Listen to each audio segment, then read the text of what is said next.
Welcome to another episode of We Are Carbon.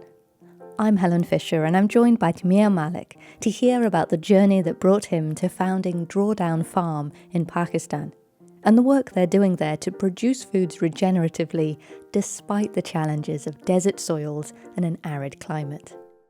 Taimur's background is not in farming. This action is his response to having his eyes opened to the mix of crises surrounding him in the world, from the climate to biodiversity loss, and even the roots of civil war. After much dedicated research, the conclusion that he reached was that our most impactful solution to everything is regenerative agriculture. I feel hugely inspired by the work that's been done here, not only in the successful regeneration of soils and cultivation of crops, including bananas, which were thought impossible to grow in the Thal Desert, all of which you'll hear about towards the latter half of the discussion. But you'll also hear about the range of research and influences that have guided Taimur in his learning.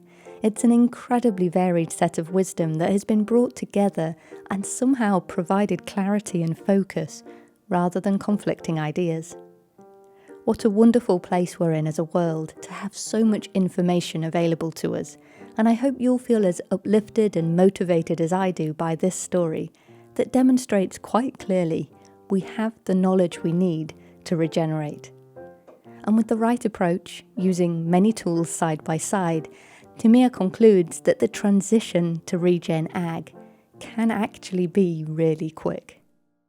He's very articulate at walking you through his journey, so you'll hear very little from me with the questioning through this one. I hope you'll enjoy having a listen through. New episodes of this podcast are added every other Tuesday, and you can find them on YouTube and your favourite podcasting platforms. So don't forget to subscribe to keep up to date. Right, let's get stuck in. Hi Taimur, thank you so much for joining us. Really appreciate that you get to share your story here today about your journey in regenerative agriculture and working on the land. I'm really excited to get stuck in. Could you kick us off with a quick introduction to yourself and a bit of a background? Sure. Thank you so much, Helen, for having me. It's a great pleasure and privilege to be here today with you. I will gladly give you a short intro. I basically work in what I call large-scale integrative regenerative agriculture today. But I started my journey, I go back to my college days, where I was a student for undergrad at Columbia University, where I had the privilege of studying South Asian and Middle Eastern and South Asian studies, along with some economics and finance. But really my passion at the time, at least, was Middle East studies. And Columbia was a fantastic place to be because it was a very integrative sort of a program where you studied the region from a multitude of lenses. And that's how the program was structured. You were encouraged to do that. And that would be the lens of economics. It could be political science, sociology, linguistics, culture, religion, arts, etc., etc. And I think so that's important to mention because it built sort of this philosophy or philosophical disposition within me of having an integrative approach to understanding things. And that was very useful later on. And then after my undergrad, I worked at Citibank in New York. So I was a Wall Street man, which was, frankly, a pretty good experience as well in terms of learning, just being in this very large corporate finance milieu. And as you're from Britain and what is considered to be the world's best newspaper, perhaps the salmon-colored Financial Times. Their tagline is "We live in financial times," which we certainly do. And so, being in finance really sort of opened many eyes. I learned many things about how the world operates, how finance operates, and how that in turn moves the broader economy. So that was a very useful experience, but probably not the most soulful of experiences, at least not at the time. And so after a few years, I felt something was amiss on that front. And of course, finance has changed a great deal in many ways today and is still undergoing a major transformation as we move to an era where ESG has become part and parcel of finance, where sustainability has become an integral part of valuations, and that's or is sort of increasingly becoming an integral part of valuations and how we value things. And that, I think, is going to increase as we start incorporating things like biodiversity, natural capital, et cetera, et cetera. So I think that realization has tremendously increased in the corridors of business generally, but also in finance. But that really wasn't there at all a few years ago when I left Wall Street. And then I moved, after leaving Wall Street, to Pakistan, where I had, at the time at least, an ambition to start a custom men's shirting startup with a couple of brilliant co-founders, much more brilliant than myself. And also I took the reins, so that was like a side gig, if you will. I also took the reins of a textile spinning mill operation in Lahore, Pakistan. And at the same time, actually just before I moved, I was blessed with my first born son. And that was quite a bit of a doozy for my wife and I, because obviously nothing prepares you for parenthood, and we were especially underprepared. And so, given that both my mother and my wife's mother lived in Lahore, so having the grandmoms was a massive boon and an attraction for us to move. So it sort of happened that way, that we ended up in Lahore.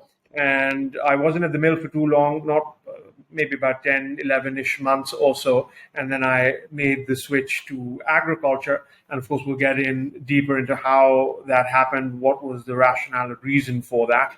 But since then, I haven't looked back.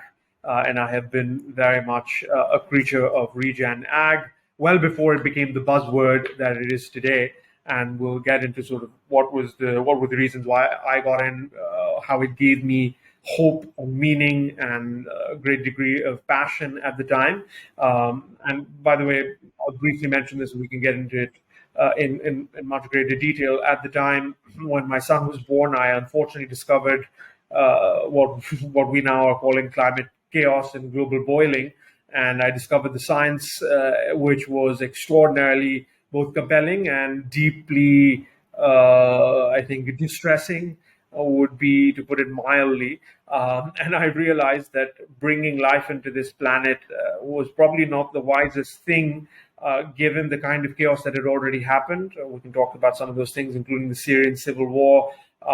In some ways, one of the reasons for the Arab Spring, which later became the Arab Winter, and many other sort of chaotic events that were happening in the world, even sort of in 2010 and in the late aughts and beyond that, which were now the attribution science has become very solid, and we're now attributing things to climate change, such as the droughts and wildfires and floods happening all over the world. But this has been happening for a very long time, and it has been climate induced.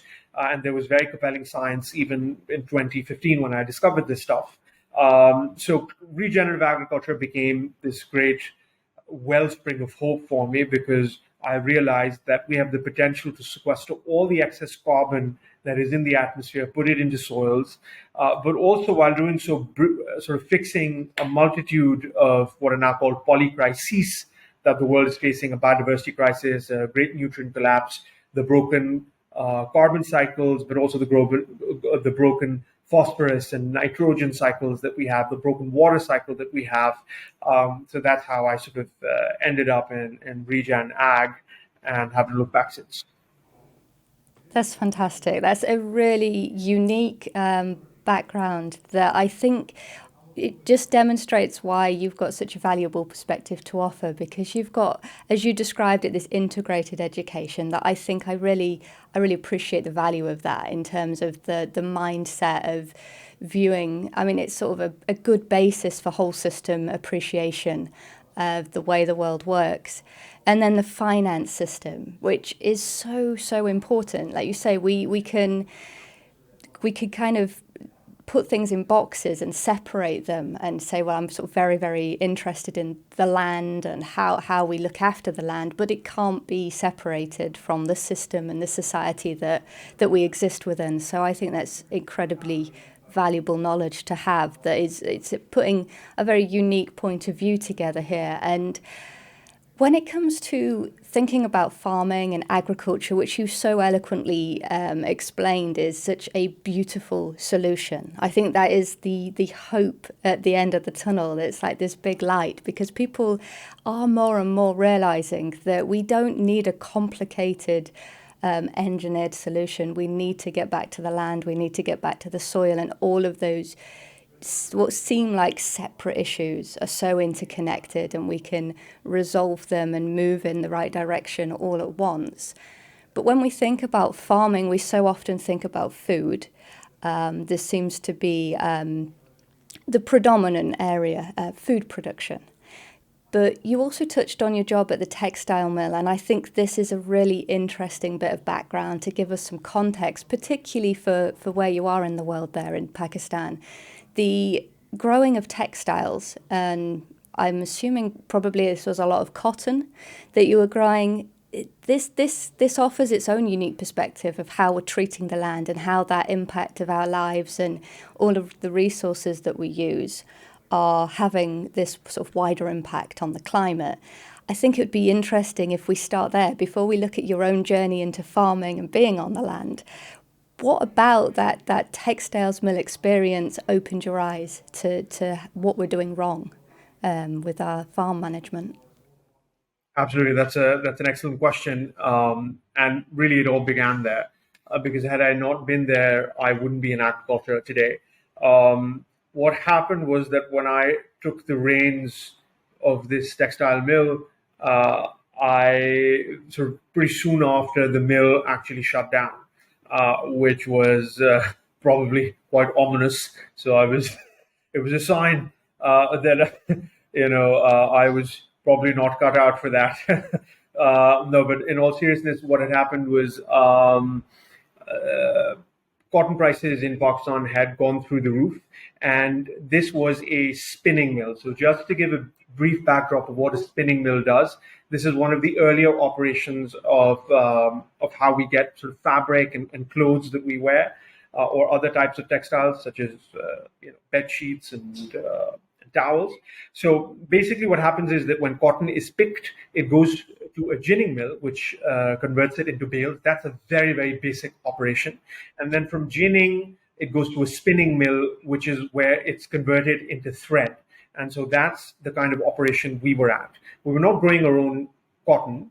We were just buying cotton from these sort of middlemen that are called brokers, who get the mills, who get the sort of bales of cotton from different ginning mills. And what a spinner does is convert it into thread. We in particular were a coarse count thread manufacturer. So that basically means that, it wasn't fine, very thin kind of thread that's used in fine luxury shirting or things like that. This was a coarse count mill, so that thread is then used to make things like towels, hospital grade bed sheets, denim. So those are the kinds of applications for coarse count thread. It's a very commoditized business. It's very much about keeping your input costs as low as possible. It's very much about scale because it's very tiny margins. So it's really a volumes-driven business, and it's very, very price sensitive for input costs. And that's important to understand because when cotton prices went through the roof in Pakistan that year, when I had taken over, the mill wasn't economically justified to run that mill. So it had to be shut down, and hundreds and hundreds of laborers had to be let go in the operation, which was obviously very sad and cataclysmic for them. But similarly, across Pakistan, many spinning mills had to shut down because, again, it's a very commoditized, very low margin, high volume business, very sensitive to price. And it's only two major prices or costs that matter for this mill. One is energy, which also in Pakistan can be quite expensive compared to some regional peers. And that has to do with sort of governance issues in the energy infrastructure in this country. And then the second issue is cotton prices. So, of course, we couldn't do much about energy. We did do some energy efficiency stuff. We started a process of converting all the lights in our factory floor to LEDs, which, of course, now is very mainstream, but at the time was very new in this country. Also, we did some analysis of can we defray some of our energy costs with solar power. We also started the process of getting more efficient generators. We actually got, again, because we are from Britain, so Rolls-Royce engines is what we got to replace our aging Gen Barker to convert natural gas into energy. So they were more efficient and therefore produce more energy with the same amount of gas. But on the cotton side, that was really disturbing for me, because as I delved deeper into why the cotton prices had increased, I realized that it was because 1/3 of the cotton crop in that country that year in Pakistan had been destroyed by the pink bollworm, which is a pernicious cotton pest. It's a sucking pest. And most people were like, that's the reason, we can't do anything, it's nature. But for me, having this very sort of probing kind of sort of framework that I sort of briefly mentioned in my introduction meant that I wanted to go deeper and sort of understand why the pink bollworm had suddenly destroyed so much crop. And I realized that Pakistan uses what's called the BT cotton seed. It's a genetically modified seed where Monsanto has inserted the Bacillus thuringiensis bacteria into the seed. And the Bacillus thuringiensis is poison for the pink bollworm and a few other sucking pests. But what happens in nature is that everything develops a resistance and evolves to resist. That's how nature works. And that's exactly what happened here. The pests had developed a resistance to the BT, and therefore they were able to sort of destroy so much crop. And in the genetically modified paradigm, what happens is you keep coming up with newer iterations, but ultimately they also fail because, again, as I just mentioned, evolution and biology always wins. So that was very disturbing for me because I realized that this is a losing battle.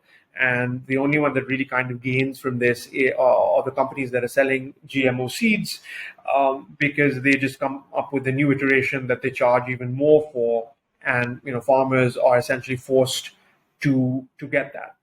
So what I wanted to do was, just as my own sort of mental exploratory exercise, I wanted to understand, are there other ways of growing cotton? Are there systems that we can craft where we are not reliant on this paradigm, which seems to me a failing paradigm? Because at the same time, I was reading about herbicide resistance happening all across the world because herbicides, because the different weeds were developing a resistance to various very toxic herbicides like glyphosate, dicamba, etc., which were causing all sorts of deleterious human health and ecological problems. But they were also developing these super weeds. So I wanted to understand, is there a paradigm that we can have that's different? And that's when I went into sort of a series of rabbit holes within rabbit holes within rabbit holes, which then led me to become ultimately a regenerative farmer. But I discovered some amazing things. The first place I wanted to look was organic agriculture, because I knew that they don't use synthetics and GMOs. But of course, I too, much like the wider population, believed, what's the common sort of belief that organic, while great for human health and the environment, cannot feed the world, will always give you lower yields. And here's where I discovered some fascinating things. I discovered a study from India, from an Indian state called Madhya Pradesh, where an agriculture university had gone and done side-by-side studies of farmers growing organic cotton. They had been 10 years organic, next to neighbors who were growing BT cotton. And there were multiple farmers like that they studied. And the conclusion they reached at the end of this sort of analysis was that the farmers growing certified organic cotton were getting higher yields and had much lower pest pressure than their neighbors, like side-by-side lands who were growing BT cotton. They were having much higher incidences of pest problems, and their yields were lower. And so this was a massive light bulb, or should I say LED light bulb moment for me, because I it really shifted my worldview, because I came to see for the first time that maybe it's not true that organic always gives us lower yields, and that's something that is something that everybody considers to be, the truth. And that was an amazing sort of discovery for me. At the same time, I started reading a book on organic cotton. It was the only book I could find on Amazon, and Amazon doesn't deliver in Pakistan. Luckily, a friend of mine was getting Pakistani American friend was getting married in Pakistan, and he had to come to the country. So I got the book shipped to him in San Francisco, and he brought it with me, and a few other books on organic agriculture. And I sort of voraciously started reading them and trying to understand the paradigm. And what I read was very fascinating and really sort of gelled with me, that in organic agriculture, you take a systemic approach to try to resolve problems. You do things like intercropping, you try to harness the power of beneficial insects, you do alternative pest management techniques, such as things like pheromone traps for certain types of pests. You rely on beneficial insects, which you can purchase, or you can craft systems where around your field you have sort of insectary habitats where beneficial insects can thrive, and they can then take care of the bad bugs. So all of these things I thought were incredible, because you're taking this very systemic approach. And then again, very perpetuously, I discovered this study by the Rodale Institute. And just to inform the listeners today, for those who might not know, the Rodale Institute is the sort of considered to be the oldest modern institute to study organic agriculture. And they have a research farm spread out over hundreds of acres in Pennsylvania in the United States, which I've also had the privilege of being at a few years ago. And in the 1970s, they started a trial, side-by-side RCBD trials of conventional versus organic. And they came up with some very fascinating conclusions. It's the largest continuously running side-by-side trial of conventional versus organic for conventional for your major row crops, corn, soy, things like that. And the conclusions they've reached is that in drought years in organic, in their context in Pennsylvania, they're getting higher yields than conventional. And in regular years, they're getting slightly lower yields, but they're more profitable. And there's obviously many other benefits from an ecological point of view and a systemic point of view and so on. What they've also seen in these trials, and later on they, a few years ago, also started side-by-side vegetable trials, which after a few years, hopefully they'll release probably their first report on that as well. But the conclusion they reached was that, you can sequester boatloads of carbon by doing sort of organic agriculture, which is what they've been doing. What they now do is a regenerative organic agriculture. And we'll talk about what's organic, what's regenerative organic, what's just regenerative, that's not organic. We'll definitely get into those nuances in this conversation today. But what they do now is regenerative organic. So the first iteration of that report was about how organic agriculture can save our planet. Now that maybe the version 2.0 or 3.0 of the report, which is on the Rodale website today, talks about regenerative agriculture, how that can save our planet. But basically, the thesis is that if just 50% of global farmland transitions towards regenerative systems, we can take all the excess carbon that's in the atmosphere and plop it in the soil where it belongs, where it will be enormously beneficial, not just for our planet, making our planet livable, but also for the crops that we're trying to grow. It's very systemically beneficial in terms of enhancing yields, enhancing disease and pest resistance for plants and the crops we're trying to grow. So there's so many benefits there, and we can get into the nuances of that as well. But reading that report was really, created this enormous amount of hope in me and almost a level of delight. And that's when sort of I was bitten by the regen ag bug, so a different type of bug than the pink bollworm. And that's when I sort of knew this is what I want to do with my life. Because as I briefly mentioned in my intro, I was in a bit of a state of despondency, to be honest, because things were looking quite grim. And just to give you a couple of factoids that I briefly alluded to in the intro, I discovered that the Syrian civil war, the roots of that lay in climate change, because from 2006 to 2010, Syria had the largest and the worst drought in its recorded history, which meant that about 60% of crops failed in that country and 80% of livestock died. Now, this is really cataclysmic. Just think about that for a second. And what that meant was that 2 million destitute farmers who had nothing left the rural areas, moved to the cities, where, of course, there were no jobs waiting for them, no services.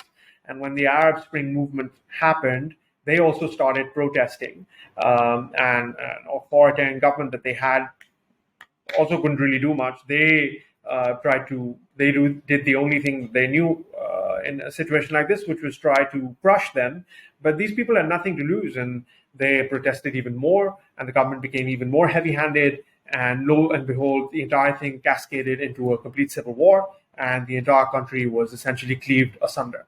And it's a very shocking and very grim tale of how a country can be destroyed. Syria is a semi-arid country, so is Pakistan, so are many other countries in Asia and Africa, where, frankly, billions of people live. This was very shocking because I was like, if it can happen there, it's obviously going to happen everywhere. I had the fortune/misfortune of reading Bill McKibben's excellent book called Earth, which is EAARTH.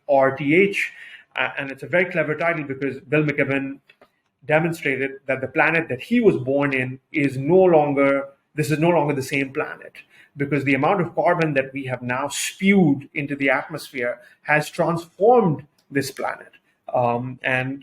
That's when I discovered what the person who's considered to be the greatest climate scientist that the human species has ever produced, Jim Hansen, who runs, or at least at the time used to run, the Goddard Institute, which is a NASA and Columbia University joint center based in New York.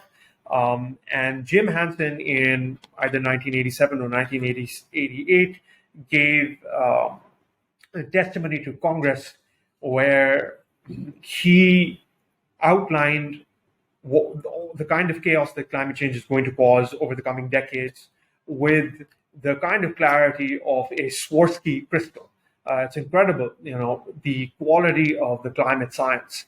And as things have been unfolding, it's been the same. In fact, now we have a study that says that even within climate scientists, it's a range of outcomes that they say. The best case outcomes, which are still very grim, what is happening is actually, it turns out that the worst case outcomes are what is being proven to be true, not even the best case within the very grim arena of climate prognostication.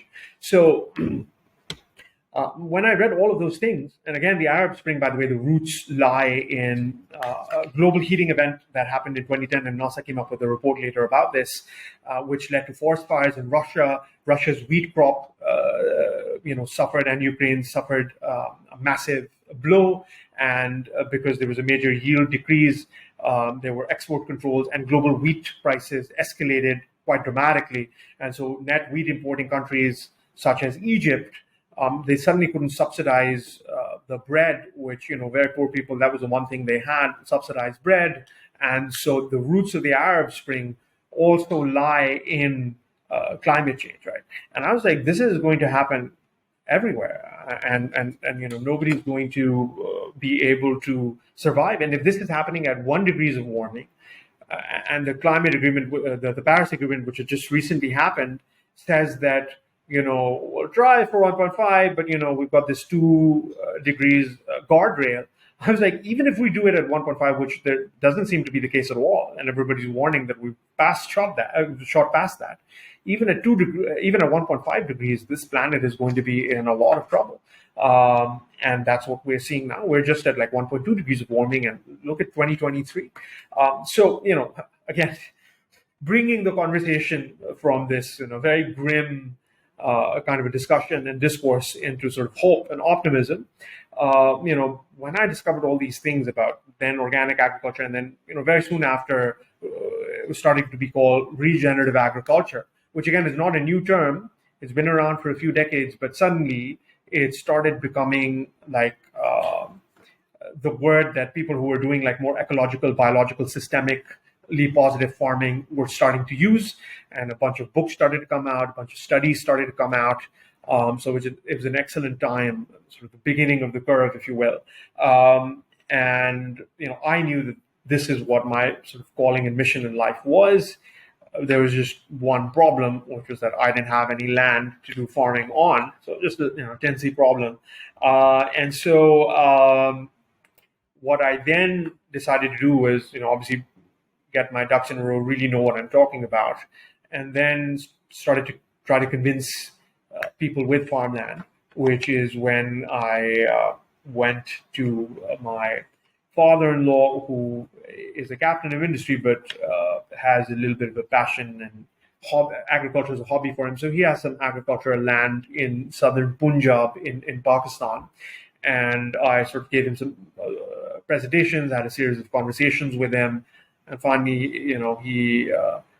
he agreed, very graciously. He said that, one of my farmlands, why don't we try to implement these practices, and why don't you sort of take the reins, and let's see if we can make this work, and let's see if what the science and the practitioners are saying and doing, how does that sort of work out in our setting. And so that's how I started doing this. And about 2017-ish is when I began, not knowing much. It was a massively steep learning curve, as anyone can imagine. But, knock on wood, we learned by doing, by swimming with the sharks. And thankfully, it's been a really fascinating journey. And we've, starting for the past couple of years, we've had some, really remarkable successes. From everything from the amount of carbon that we've been able to, organic matter we've been able to build, and carbon we've been able to sequester very visibly in these very sandy soils, to, handling things like insect pressures, yield and quality specs of the things we're growing. And just to give a brief backdrop of the kind of soils, if you can call it that, that we are working in, and the kind of topography and climate that we are working in, we are in the heart of the Thal Desert. That's THAL. And the Thal Desert is it's a very large desert. It's part of what was once called the Great Indian Desert.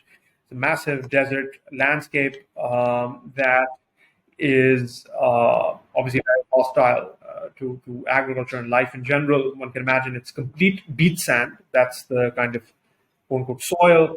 And I love this quote by Ray Archuleta, who's an excellent soil biologist in the U.S., used to be with the U.S.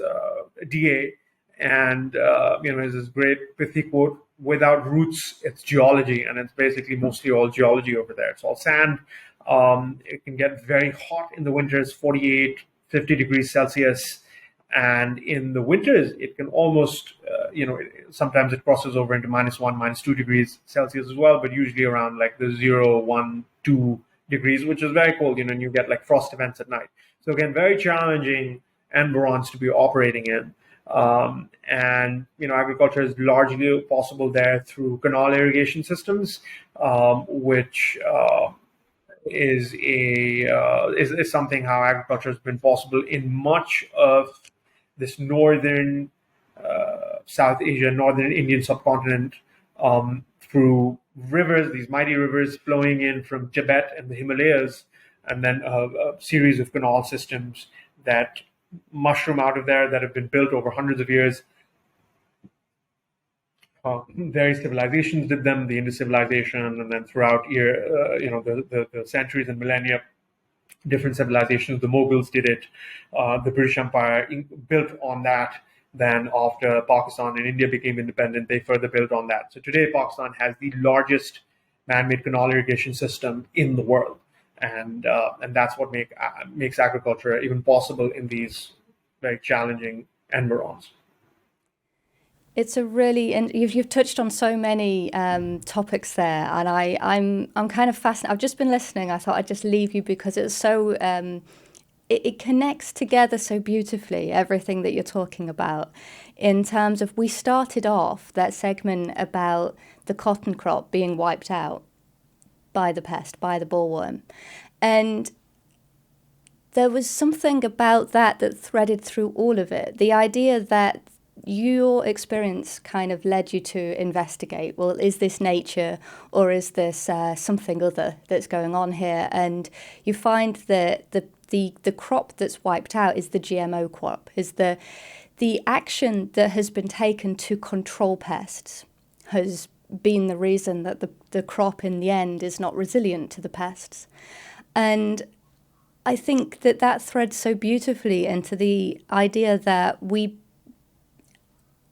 you sort of mentioned it yourself. You at that time had this understanding that organic agriculture meant lower yields, and it was something that was done because maybe it was for the wealthy, maybe it's for health reasons, but it's certainly not for the benefit of the farmer and the farmland in terms of crop yields. And yet the studies that you looked into really sort of contested that, and why would that be? And then the Rodale Institute, the work there that's demonstrating that the organic growing is actually higher yield in the drought. I think that's the really interesting point there, that it's the drought season, the worse sort of conditions, the more challenging conditions, that's coming out on top. And I think that's the point with all of this, is nature is this kind of self-balancing, and it will go through the extremes with more consistency than what we could possibly try to control. And through trying to control those outcomes, we're losing that natural balance.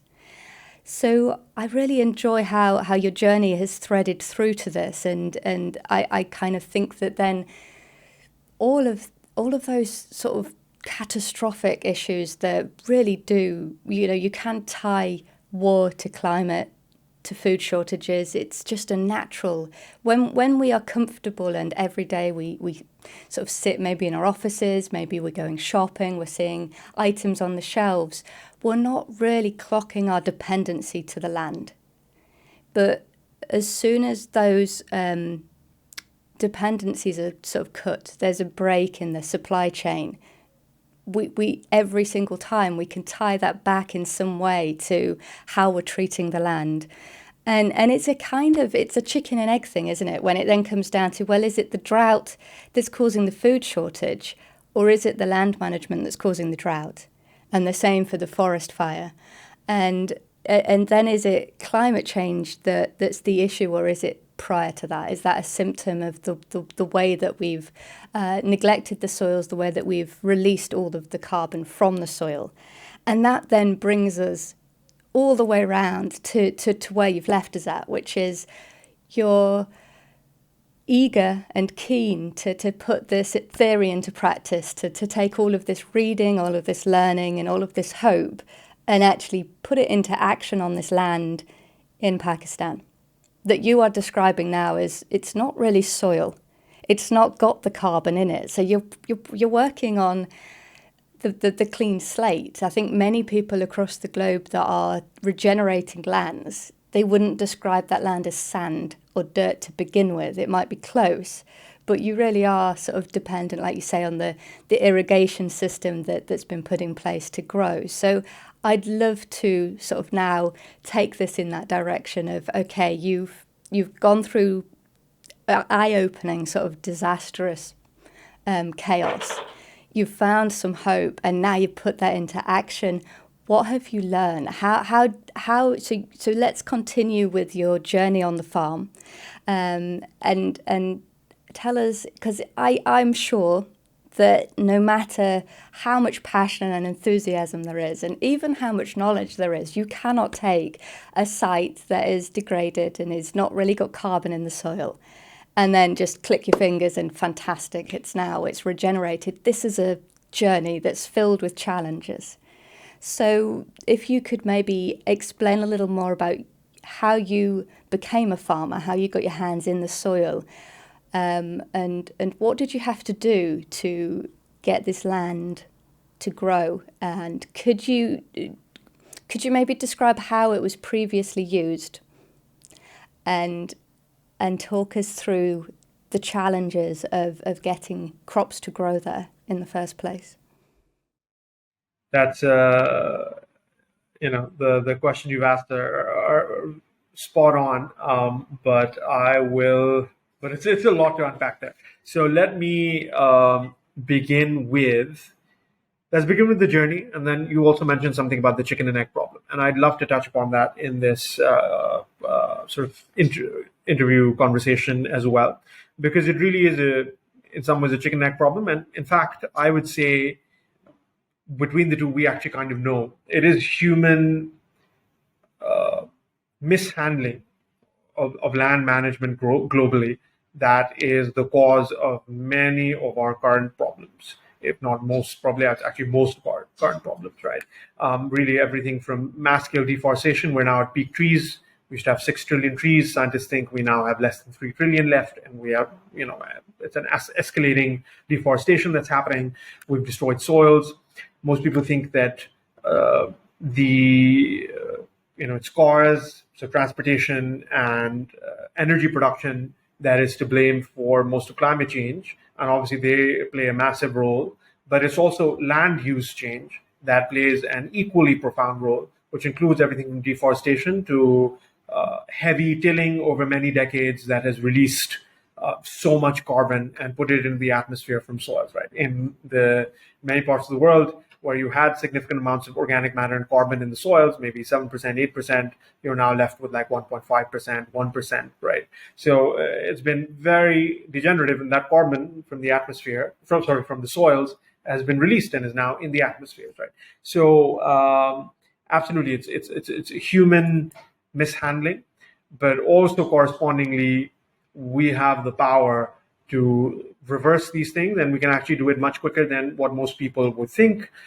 Some of the thinkers who've hugely influenced me and many others are physicist Milan, scientist Walter Yonah from Australia, who both showcase that the water cycle is far more important than even the carbon cycle. If we can fix that, we can also fix climate change as an ancillary benefit, which means we need to have green cover. We have lots of naked soils all over the world, naked landscapes.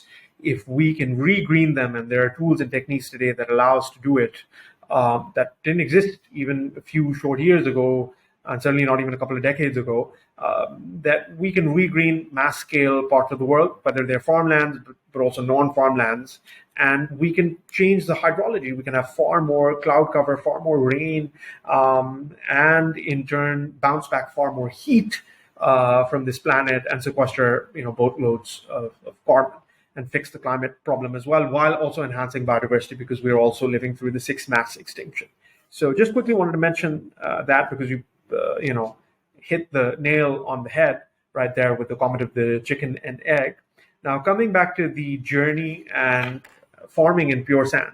So the core thing I realized is that if you, and this obviously I'm saying now after many challenges in the beginning, if you have access to water, it's a profound blessing. Because that allows you, and whether that's water that comes through, broadly the rainfall patterns of the region or the biome that you're in, or it's water that you get through, for us, it's canal irrigation systems. But if you have water, it's a profound blessing, because if you were to pick between water and good soil, water is far more valuable because you can create soil. Usually, it's virtually impossible that you would have good soil in a place that doesn't have water, because they sort of come together. The Sahara Desert used to be a very lush tropical rainforest until something like, I think, 10,000-ish years ago, where slight changes in weather patterns meant that very, very quickly, maybe within a few decades or centuries, it just turned into a complete desert, right? Usually, water comes with, the lushness, the verdant nature of a landscape or the soil and so on. So having water, what we learned is, I'll give you an example. We did an experiment because one of the tools, so regenerative agriculture, just to broaden the aperture, regenerative agriculture is a broad term that has within it many different tools and techniques, right? It's not one thing, it's not a couple of things, it's a bunch of different tools and techniques.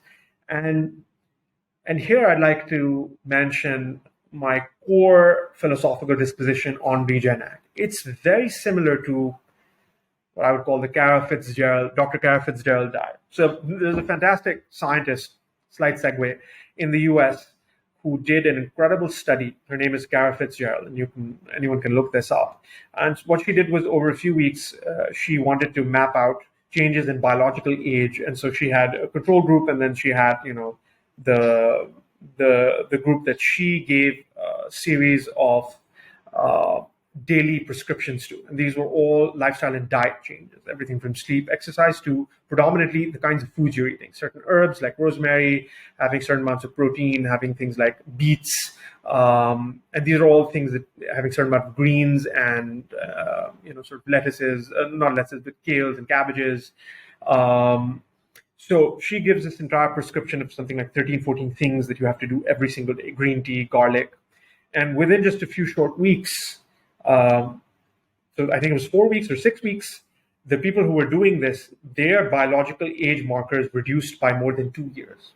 It was that quick, right? It's massive. And I take the same approach in Regen Ag. Rather than doing one or two things, I often tell this to people. Let's say you have a room full of people, and one of them says, all of them are like, I want to change my health and my life for the better. One of them says, from now on, I'm not getting enough sleep, so I'm going to make sure I get 7 to 8 hours every day. I'm going to sleep at the same time, wake up at the same time. Another person says, I don't exercise at all, so I'm going to start doing some cardio. Another person says, I don't exercise either. I'm going to start doing some weights and some strength training. And another person says, my diet sucks, so I'm going to start trying to add greens into my diet. Another person says, I'm not getting enough protein. I'm going to start adding enough protein in my diet. Another person says, I'm not taking any herbs like turmeric or rosemary and stuff. I'm going to start adding that to my diet. So similarly, each one says, I'm going to do this one thing or these couple of things. But if one person does all of these things together, your health, and all properties 99.9% of the time, is going to dramatically change in a very short amount of time. And Regen Ag, the conclusion I've reached is very similar. The land is very similar. The more tools and techniques you can deploy, and obviously do them smartly, knowing what you're doing, that's obviously very important, the much more rapid your results are going to be. And in one trial plot, we had a sprinkler irrigation system on 10 acres where we were growing, we grew sort of multi-species, perennial plus annual fodder grass mix. So it was grass and some herbs and other things. So like Mombasa grass, roach grass, mixed with some sort of seasonal annuals. And 1 year we did something called holistic planned grazing, also called managed grazing, where you move the animals, so you cluster the animals together so that they just eat in one area rather than going all over the land and picking and choosing. And there's a lot of solid science that says that if you do it this way and then you keep moving them, it's called a paddock, from paddock to paddock. So you determine you break out your land into paddocks, and you keep moving the animals from paddock to paddock. And ideally you do it in a way that by the time you're done with the last paddock number one has regenerated, and those grasses have grown back to a level where they can be grazed again. So you should divide up the land such and have enough amount of animals that land mass can hold. And this way, by the way, the science shows that you can have, if you don't have the grasses eaten all the way to the bottom, like you have them grazed, let's say about 50% or so, they regenerate very quickly. They grow very quickly because they don't have to shed a lot of roots. And as the animals are grazing, they're also urinating and manuring there. It's an incredibly regenerative system. And then if you add a bit of compost extracts, some other biological inoculants, some stuff that feeds, which we sort of try to fertigate, some stuff that feeds the soil. So things, some amendments that we make, such as fish hydrolysate, some other fermented biologicals. You can regenerate land so quickly that within 1 year, I'm not kidding you, in 1 year, this sand, this pure beach sand or desert sand, turned into a deep chocolate brown colored soil, which was like mind blowing, even for us, because we did not expect, excuse me, we did not expect it to happen this quickly. And, we saw it with our own eyes. It's just incredible. So I think one of the core conclusions that we've reached, after obviously much trial and error, educating ourselves, re-educating ourselves, de-educating and re-educating ourselves again, because in the beginning we had enormous amounts of failures. Just the science of compost there's a lot of complexity there. The compost that we were earlier on making were very bacterially dominant, which is not that great. It might be better than nothing, but what you want to have is more balanced compost or even more fungally dominant composts. So just learning the science of that, learning how to make those fungally dominant composts. Currently, we have 2 different types of compost that we're making that are fungally dominant. And then we also have one more bacterially dominant vermicompost system that we're making, which over time we also want to make more fungally dominant, but it's not physiologically possible for us to do so now. There's just so much science, so many things we have to learn with the kinds of nutrition we give, how we deliver it, because we're not regenerative organic for the whole farm. So again, let's go back to what was the farm, what is the farm now, what do we grow there, because that was embedded in the question you asked. So when we joined, this farm was growing sugarcane. It had some old orchards of mango and citrus, and then was growing some fodder crops here and there, some wheat. What we wanted to do was but it had some acreages that were just like sort of barren desert where nothing was growing. And this was part of the plan for the farm anyway. As I joined, or even before I joined, the plan was made that we're going to get central pivots on these like barren scapes and grow sugar cane there. And this was a decision that, again, as I mentioned, the board had made. It was not my choice to grow cane there, but with central pivots, we'd done a study on another farmland, my father-in-law's, where the first central pivot was installed, where compared to flood irrigation, which is the norm for irrigation in Pakistan, and it's sublimely wasteful and quite degenerative and destructive, not just in terms of wasting water, but also in terms of what it does for the soil and so on. A central pivot uses at least 50 to 60% less water for growing sugarcane than flood irrigation water, which is fantastic. And then my thesis was that if we add a regenerative lens and we're able to build soil carbon, we can actually reduce the amount of water even further quite significantly. And here I'll quote a couple of sort of studies and examples. The science is telling us that for every 1% of organic matter that you add to soil in the first top 6 inches, the soil can hold about 27,000 gallons of water for every 1% of organic matter, which is massive. So we can create dams in soils all across the world. What this also means is that it creates enormous climate resilience. So if you have a drought-like situation, your soil has water, which means your crops will continue to perform. But also if you have these major, cloudburst events, which are happening all over the world.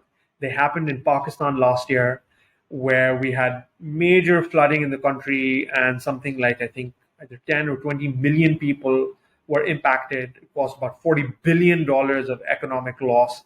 It was very cataclysmic for in many parts of the country where this happened. But also, a few months after that, in late 2022, we had major flooding events in California. And there are pictures from aerial shots of from helicopters, where you have entire farmland in California, just like in Pakistan a few months before that, which was entirely flooded. So huge losses for farmers, for food security in the country and the world. And yet there's this fantastic Civilites piece on this, where you had pockets of farmers. There are a couple examples of farmers that were regenerative. They were either tree fruit or tree nut growers, and they were managing their land regeneratively such that their alleys had a lot of organic matter and carbon in the soils. And they were not flooded at all. So their neighboring orchards are entirely underwater, and these guys are not. And they're side by side. They get the same amount of rain. Why is that? Because the water just percolated down. So that is the enormous beauty of soil, or one of the aspects or facets, and there are many, of the beauty of soil, and having a living soil food web, having organic matter, and all these things are linked. If you have a living soil food web, is how you're going to sequester carbon. So that's one example. But I also want to give you another really fascinating fact, which is about mulch.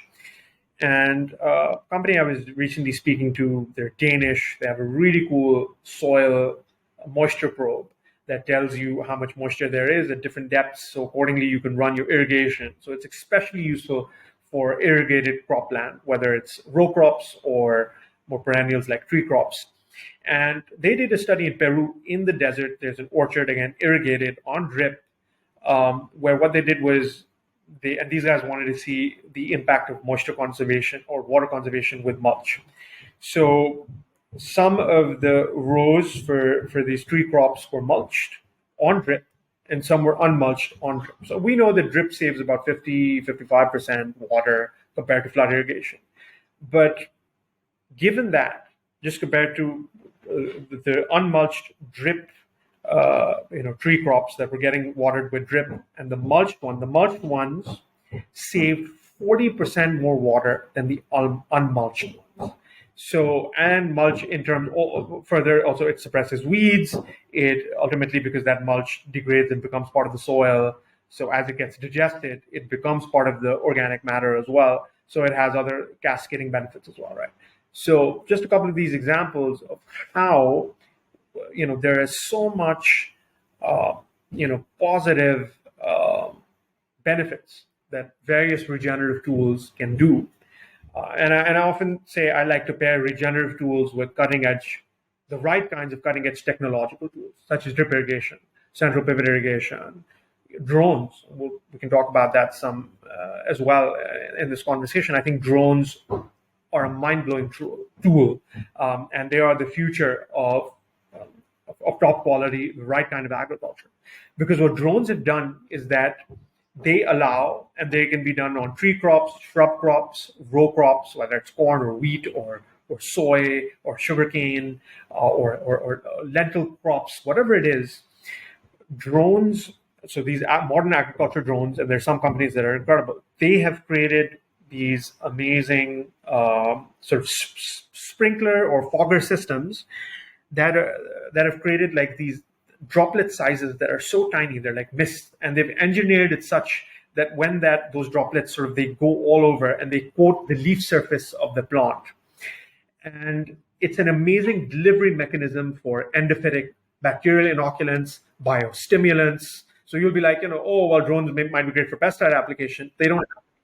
They can be great for all of these amazing regenerative tools. And the science has exploded on biostimulants, on biological inoculants.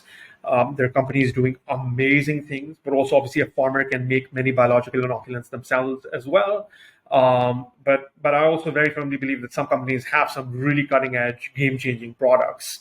So there are some people who are like, we don't trust the big corporation. Do everything yourself. I think there's enormous value. There's a lot of stuff that farmers should be doing DIY, depending on their scale.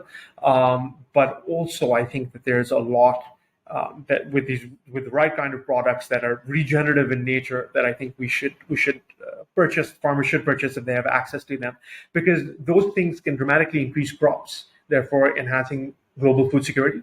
But they also increase resilience to diseases and pests. They make the plants much healthier. They are able to even sequester more carbon, because some of these products increase the photosynthetic capacity of plants. The more photosynthesis a plant does, some of it uses to grow bigger, have bigger leaves, grow stronger. But a lot of that extra photosynthesis means that there's more root exudates that are getting out of the roots and feeding the different bacteria and creating a much bigger soil food web. And as we know, the higher the soil food web is in terms of, the more bacteria and fungi and nematodes, all of that is carbon. Everything that eats poops, that poop is carbon rich, all of that is building soil. And so, I'm a big fan of using the right kinds of cutting edge technology with the right kinds of philosophical sort of mindset which, obviously, as I mentioned, should be regenerative in its nature and systemic. So I think I'm on my 10th digression here. So just sort of coming back to what the farm was doing and sort of what we started doing. So when we took the reins over, we continued with what the board wanted in terms of having central pivots. Those were installed, so we now have 3 central pivots growing sugarcane. In terms of how I wanted to convert the farm or sort of adding that regenerative lens, we wanted to create systemic changes in how we do these crops. So in terms of orchards, we both expanded the orchards, the scale of them. We added drip lines. We make a bunch of biologicals ourselves, which I've mentioned. So fermented biologicals, things like fish hydrolysis, certain other biologically fermented nutrients, compost extracts, and compost teas. Those can all be fertigated. Some of them are sprayed on. Then one of the things, and it's always a continuous thing, right? One of the things that we really want to do, we've done it on some of our zones, like our banana. For the first time, we made bananas succeed in the Thal Desert. It was thought impossible, and we have, knock on wood, really healthy, amazing banana growing there on a few acres. We did for the first time a ginger trial this year, and because ginger is a very carbon-rich, organic matter-rich, soil-loving plant. It's a rhizome. So we're growing ginger in the desert under sort of these black shade net tunnels with really amazing soil that we've given through this fungally dominant compost. And we've had earthworms, like native earthworms come in. You'll find earthworm castings all over the soil because the native earthworms, at least where we are at, they leave like a layer of castings, which are like these tiny little orbs that are like a grayish brown color, and they're all over the soil. And it's like this incredible carbon-rich soil that we have, and the ginger that's growing is super healthy. From a local context point of view, just to briefly mention, ginger in Pakistan is all imported. Pakistan is a country that has a perennial balance of payments crisis. So it's a great sort of service to the broader socioeconomy for any crops that we can grow indigenously. And so we're showing that, and we're not pioneers in this. A couple of years ago, a few people started growing ginger, and one of the government ag research bodies was helping them grow ginger. But this year they said, we're growing it in the harshest of the environments because these guys are growing it in more cooler. Some of the other people they're all growing on smaller scales in hoop houses. They're growing it in relatively cooler environs, in more foothills of the Himalayas type of places. And the AU research organization, where the scientists are promoting this ginger for indigenous cultivation, they said that, again, knock on wood, we have the healthiest ginger in all of Pakistan that is today growing. And so, that's very heartening. We're very grateful to the heavens for this. But it just shows the enormous power of having regenerative tools. And of course, marrying them with certain technology like this hoop houses, the black shade cloths, we're growing it on drip. So obviously that the technology aspect is there as well. But the framework is very much, a regenerative one. So this is a very core part of the economic thesis that I always tell people. From the get-go, regenerative is superior. This is not something that's long gestating because some people think, it's better. It might be better for you.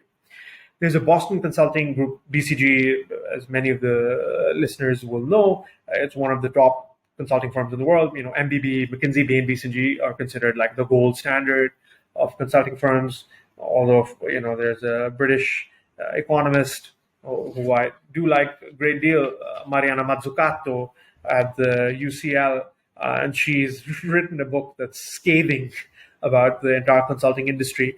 But I think that, it's a bit of a mixed bag. There are some projects they do where they really do very good work. But like everything else, there are always problems with, big corporations.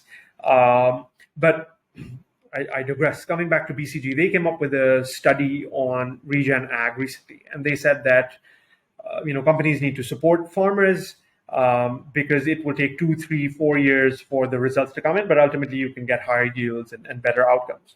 And I, with all due respect, disagree with that because I think that in most scenarios and cases, there are regenerative tools that from the get-go will give you a high ROI. It's just about deploying those. Some tools, I do agree, are more long gestating. But I think that that's not the case because, as I mentioned earlier, Regen Ag is a very broad spectrum tool.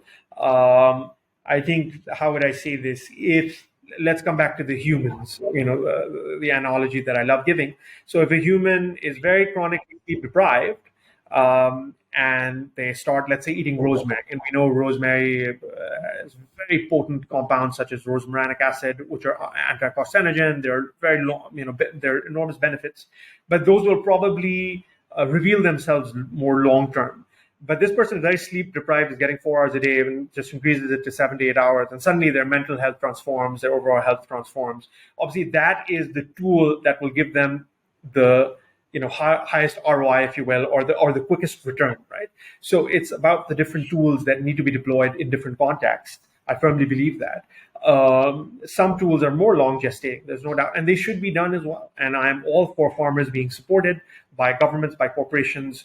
I think, and every country is very unique. In the US, we have one of the biggest impediments and problems is the crop insurance system, which means that if you're doing a bunch of regenerative tools, you no longer qualify for crop insurance systems because they want things to be done in an ABC format, which is usually heavily chemically dependent, and only then are you eligible for crop insurance if your crop fails, which is, excuse my French, a very silly and ridiculous system. So that needs to be obviously transformed. So every country is very unique. Every country has unique circumstances in terms of government regulations, policies, how the corporates that are buying crops behave. So every country will have its own dynamics. But I generally believe that Regen Act from the get-go can give you superior results. With our orchard crops, by the way, we are mostly regenerative organic for most of our crops, which means we're not deploying synthetics at all. We have seen that we're able to tackle pest pressures, with things just by increasing the health of our plants. And here I want to briefly mention some very important cutting-edge entomology research. Entomology is the study of insects. In the 1980s, there was a French scientist named Francis Chaboisseau who postulated a theory called trophobiosis, where he said that if plants are super healthy, they can be immune from pests. But in the modern world, or recently, there's a fantastic entomologist in the US named Dr. Thomas Dijkstra, and he has his sort of studies have shown that when plants are super healthy, they actually are completely resilient or from pests. So the pests that normally would trouble them will not attack them, because really healthy plants, they usually have compounds that they can release that are very harmful to the pest, that can give the pest anything from a tummy ache to actually kill the pest.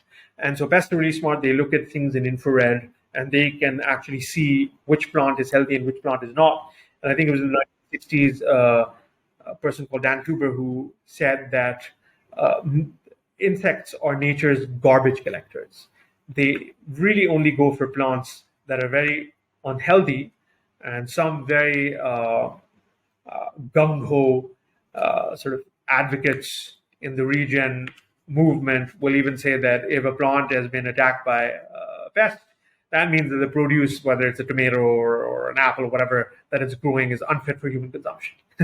So, well, I don't think that that's a very wise approach to have from a food security point of view. But I certainly believe that we can, and fairly quickly, get plants to a level where they will be at least mostly resistant to most pests and diseases also. Yeah, it's incredibly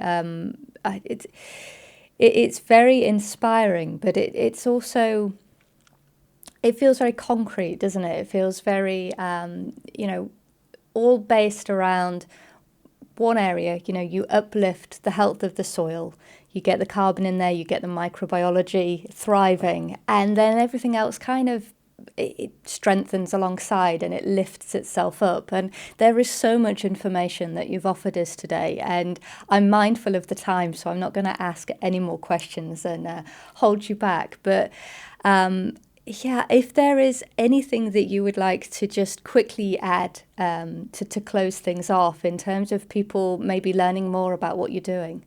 Absolutely, sure. I have a 5-ish minutes, so with your last question, I'll just sort of round things up and sort of finish off here. A couple of examples I would like to mention of some of the other things that we're doing. We're planting thousands of trees. We want to plant thousands more because we, as I mentioned earlier, with Walter Yana and Milan and their work that they're showing, if we have enough tree cover across the world, we can change rainfall patterns. And that's something we very, very firmly believe in. One of our goals is to have a 2-acre Miyawaki forest on our farm, hopefully. And it might be the largest Miyawaki forest on a farm in the world, or it might not be, but from what we know, it might be. And I think that would be a great testament to sort of our belief that having beneficial habitats is so vital, and also in terms of creating the right kind of transforming the microclimate. I'll give you an example with our chili crop this year. This year, for the first time, we grew red chilies, and on some of our acreage as a sort of high value crop. And in Pakistan, the recommendation is that prophylactically farmers should apply pesticide every single week, which is obviously very costly as well, and obviously very destructive and degenerative, because a pesticide is an equal opportunity killer. It's one of the most destructive things that humans do in Europe. And there are studies, it's called Insect Armageddon, that in the past 25 years, Europe has lost 75% of its insect population. And scientists think that the core reason for this, the core culprit, is the usage of pesticides. And Europe, by the way, has much higher regulations than a country like the United States, and yet we are seeing this sort of mass-scale destruction. And luckily, knock on wood, thankfully, on our farm this year in the chili crop, we didn't have to apply a single pesticide application, because beneficial insects, galore. We have, everything from lacewings to ladybugs and a plethora of others that come in and, do the job for us. So having biodiversity is just so crucial, and it's an economic boon along with being an ecological boon. Similarly, intercropping is something that we are very heavily focused on for things like sugarcane, which incidentally, by the way, cane can be a semi-perennial. In Pakistan, we don't take too many ratoons. A ratoon is when you cut the crop and it grows again. In places like Australia and Brazil, they do that. Once planted, a sugarcane can last for 7 to 10 years, which is amazing, because all this time the roots are there, it's sequestering the carbon. It's fantastic. But in Pakistan, that's not the case, because nutrient management is very poor. The soils are sans carbon in Pakistan. And so our emphasis is to make soils so much better and have the right kinds of micronutrients. I also believe, by the way, in the right kind of regen ag requires the right kind of micronutrients, because micronutrient deficiencies are a major cause of problems in the world. And perhaps we'll leave that for another day. But having the right kind of sort of organically chelated micronutrients, usually in a reduced form, oxidation reduction, just like everyone's familiar with pH, there's another spectrum like pH called EH, which is oxidation reduction. And some of these metallic nutrients like iron and copper and molybdenum, they are not plant available in the oxidized form, so they need to be reduced. If we do that and we provide them, there's an entire science of what I call regenerative nutrients. If you give them in the right way, you ensconce them with biology, with sort of the right kinds of biological inoculants and biostimulants, the performance can be incredible. You need micro doses, and it's amazing. They can actually, the plants will be so healthy, they'll sequester more carbon and so on. So those are some of the things we're working on. And then intercropping with cane is something that we very heavily believe in. And with most crops, we want to have heavy intercropping with our trees and synergistic intercrops, not antagonistic ones. So that's another avenue. I think there's enormous scope for all over the world. We have to start getting away from monocultures, because they are, frankly, by their very nature, quite degenerative in most cases. Those are some things that we are working on. And as we continue to experiment and move on, these are some of our core goals. And I really hope that we can succeed in many of these sort of newfangled experiments, which we hope, are kind of based on a lot of research and science. And we hope we can execute on them. So these are the things that sort of we're working on. I have decided to create a small consulting firm to help farmers, and especially corporates that invest in ag land or have ag supply where they want farmers to do a quick transition. I believe that a quick transition is possible if you do it the right way. And having spent 6 years of heavily researching this stuff and practicing it, I'm hopeful that I can contribute at least a little bit in this direction. That's sort of summary of where things are headed from my side. And yeah, I would urge all of the listeners to do their own research, to start a garden if they can. If they have, even if they have a balcony, they can do it in planters. If they have a small little garden in the back of the front yard, that would be amazing. They should definitely do that, because just working with soil is amazing.